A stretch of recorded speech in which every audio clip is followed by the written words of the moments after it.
Hello YouTube, this is Syra. In this video, I'm going to quickly show you how to enable USB boot options on your Dell laptop.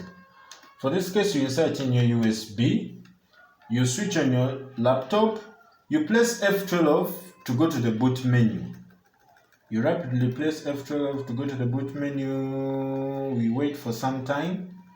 You can wait for some time as you subscribe on my channel because this video is helpful. I know it's going to help for you.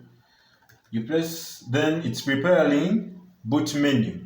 When you go to the boot menu, as you can see, it's preparing. You can give it some few seconds, 5 to 10 minutes. As we wait, it's loading. As we wait, it's loading.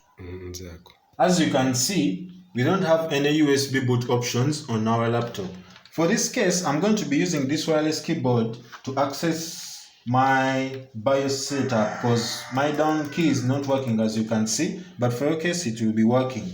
You press enter on your laptop, on your keyboard. So when you go to your keyboard, you can see here we have the boot sequence. You double tap boot sequence, then you enable USB storage device.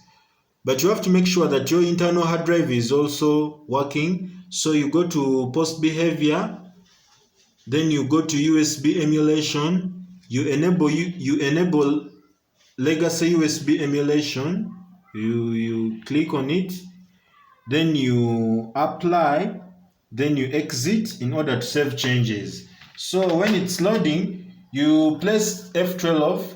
As you can see now, our SSD drive is now showing. So you click as you can see now, our USB has been detected. You go up to the USB device, then you click enter.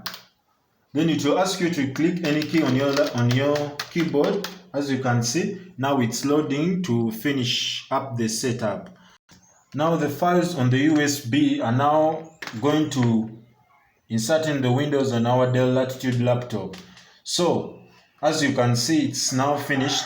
So please subscribe on my YouTube channel. If this video has been helpful, please press the bell icon in order to get useful videos like this. Please subscribe on my YouTube channel. Thank you.